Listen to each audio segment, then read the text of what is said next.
ভ্রমণ মানেই তো রোমাঞ্চকর, তবে পৃথিবীতে এমন কিছু স্থান রয়েছে সেখানে ভ্রমণ রোমাঞ্চকর হবে তো দূরের কথা, নিজের জীবন বাঁচানো নিয়েই পড়ে যাবে টানাহেঁচড়া। মনে হবে এই বুঝি হাত থেকে খসে পড়ে গেল জীবনটা। কারণ সেই স্থানে যাওয়ার জন্য যেসব বিমানবন্দর রয়েছে, যেখানে অবতরণের আগে জীবন নিয়ে ভাবতে হয় অন্তত কয়েকবার। কারণ সেই সব বিমানবন্দরে বিমান টেক অফ করা বড়সড় চ্যালেঞ্জের চেয়ে কম কিছু নয়। জেনে নেওয়া যাক বিশ্বের সবচেয়ে বিপজ্জনক বিমানবন্দরগুলো, যেখানে যাওয়ার আগে এবার হয়তো ভেবে নেবেন দ্বিতীয়বার। প্রথমে এ তালিকায় নাম আসে নেপালের রাজধানী কাঠমান্ডু ত্রিভুবন বিমানবন্দরের, যেখানে ঘন ঘন বিমান দুর্ঘটনা যেন একটা ট্রেন্ডে পরিণত হয়েছে। এই তো গত 24 জুলাই এই বিমানবন্দরে উড্ডয়নের সময় একটি বিমান বিধ্বস্ত হয়। ক্রুসহ 19 জন আরোহী নিয়ে কাঠমান্ডু থেকে পোখারার উদ্দেশ্যে রওনা হওয়ার পথে এই দুর্ঘটনার শিকার হয়। পাইলট ছাড়া 18 জন মারা যান। এর আগেও এই বিমানবন্দরটিতে বহুবার ঘটেছে বিমান দুর্ঘটনা। 1949 সালে সেখান থেকে প্রথম ফ্লাইট টেক অফ করেছিল।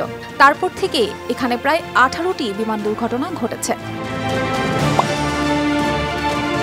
পারো ভুটান হিমালয়ের মাঝে অবস্থিত ভুটানের একমাত্র বিমানবন্দর, যা সমুদ্রপৃষ্ঠ থেকে প্রায় 7364 ফিট উচ্চতায় অবস্থিত।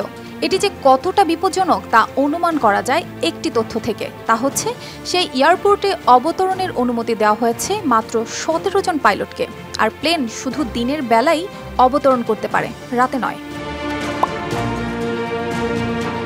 জিব্রাল্টার আন্তর্জাতিক বিমানবন্দর এটি বিশ্বের সবচেয়ে বিপজ্জনক বিমানবন্দরগুলোর মধ্যে একটি। এটি রানওয়ে শহরের মাঝখান দিয়ে গিয়েছে, তাই সেখানে বাংলাদেশের রেল ক্রসিং এর মতো ফ্লাইট টেক অফের জন্য কিছুক্ষণ সড়ক চলাচল বন্ধ করতে হয়।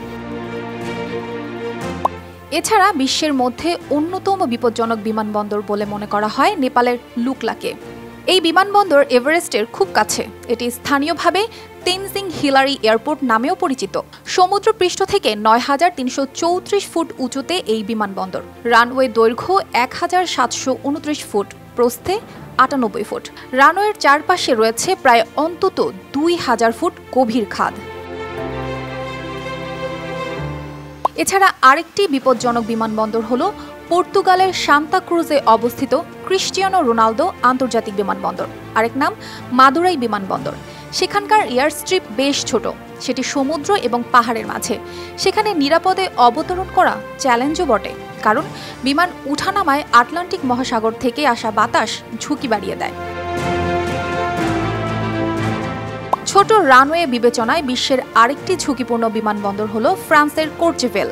আল্পস পর্বতমালা পার হয়ে সতর্কতার সঙ্গে একজন পাইলটকে এখানে অবতরণ করতে হয়, তাই নিচু মেঘ বা কুয়াশা থাকলে এখানে অবতরণ করা অসম্ভবই বলা চলে।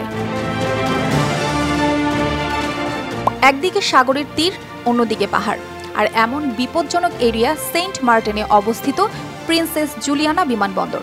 সেন্ট মার্টিন হচ্ছে একটি ক্যারিবিয়ান দ্বীপ। এই বিমানবন্দরের রানওয়ে মাত্র 7100 ফিট লম্বা।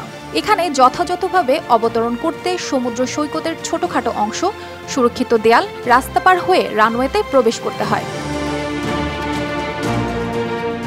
সবশেষ বলছি আরেকটি ঝুঁকিপূর্ণ বিমানবন্দরের কথা, যা শুধু বরফে ঢাকা। সেখানে বাস্তবে কোনো রানওয়ে নেই।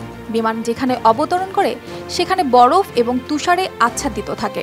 শুধু বিমান অবতরণের আগে বরফকে পরিষ্কার করা হয়। তারপরেও কখনো কখনো অতিরিক্ত ওজনের বিমান রানওয়েতে থাকা তুষারে আটকে যায়। অর্পিতা জাহান, RTV।